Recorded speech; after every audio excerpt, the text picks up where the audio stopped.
Assalamualaikum warahmatullahi wabarakatuh.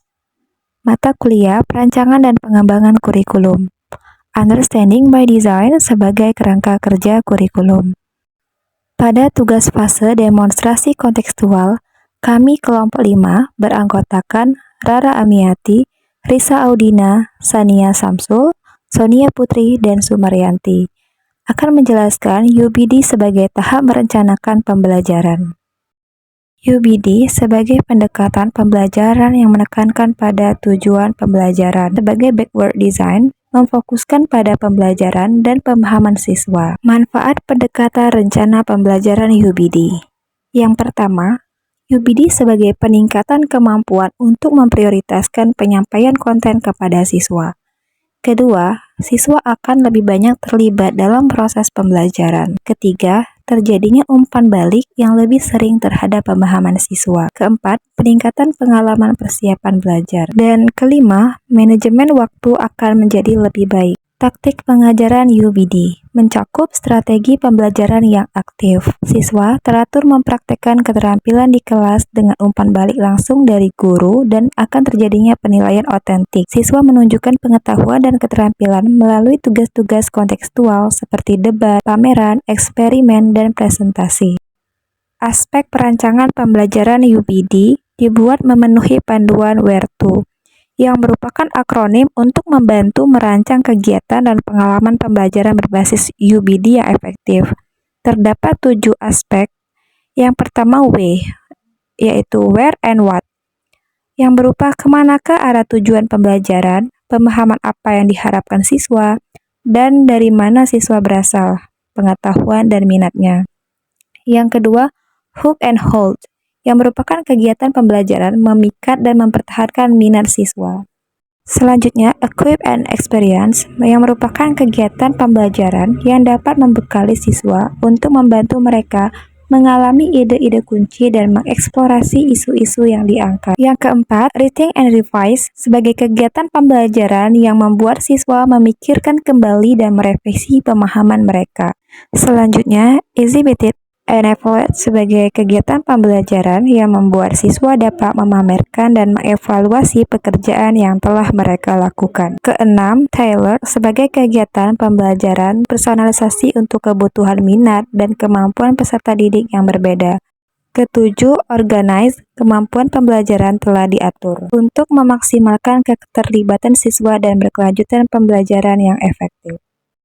Beberapa jurnal yang telah direview, terdapat beberapa hasil penelitian rencana pembelajaran UBD. Yang pertama, penelitian backward design berkolaborasi dengan observation based learning, membuat siswa aktif di dalam kelas. Guru menjadi fasilitator. Siswa membangun pengetahuan, keterampilan, dan sikap untuk memacu lebih aktif dalam melakukan observasi, bertanya, mengumpulkan informasi, mengasosiasi, dan mengkomunikasikan penemuan-penemuan mereka. Hasil penelitian tersebut didapatkan performa belajar peserta didik mencapai hasil yang maksimum. Penelitian lainnya berkaitan dengan pembelajaran pada materi rangkaian seri dan paralel. Siswa berkelompok, kemudian dilakukan penjelasan singkat dari guru, lalu rangkaian listrik digambar. Kemudian, siswa diberi tugas untuk menyusun alat sesuai dengan gambar tersebut. Kemudian, penugasan menghitung besar tegangan dan arus yang mengalir untuk menemukan perbedaan rangkaian seri dan paralel melalui pengukuran langsung dan perhitungan. Pada akhir pembelajaran, diberikan latihan soal untuk memperdalam pemahaman peserta didik. Penelitian selanjutnya tentang penelitian perencanaan UBD untuk memfasilitasi pembelajaran aktif dan berpusat pada siswa. Terdapat 6 subkategori. Yang pertama, berfokus pada persiapan siswa sebelum di kelas. 5 kategori sisanya berhubungan dengan perancangan kegiatan di kelas. Identifikasikan kegiatan. Kedua, merancang atau terkaitan yang relevan. Ketiga, blok aktivitas, menjelaskan materi yang lebih dalam. Keempat, blok karya siswa, mencirikan waktu aktivitas kelas yang bersifat aktif dan pasif. Kelima, lokasi, menunjukkan lokasi kegiatan. Dan keenam, blok media dan bahan. Selain itu, dalam proses pembelajaran yang berkaitan dengan pendekatan UBD, maka terdapat modul ajar yang perlu dikembangkan berkaitan dengan UBD.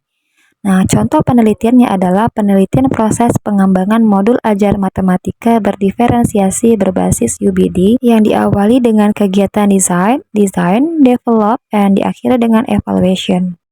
Oke, ada juga penelitian lainnya berkaitan dengan penelitian penerapan pembelajaran berdiferensiasi berdasarkan kelompok gaya belajar yang merujuk pada strategi yang membedakan proses yang dialami oleh siswa sesuai gaya belajarnya. Kelompok audiovisual menyimak video, kelompok visual melihat gambar bergerak, dan kelompok kinestetik menyusun persegi satuan. Selanjutnya mempraktekkan konsep yang telah dipelajarkan untuk membuat timer agar waktu lebih efisien dan efektif. Kesimpulannya, pembelajaran berdiferensiasi menggunakan rancangan UBD dapat meningkatkan minat belajar siswa.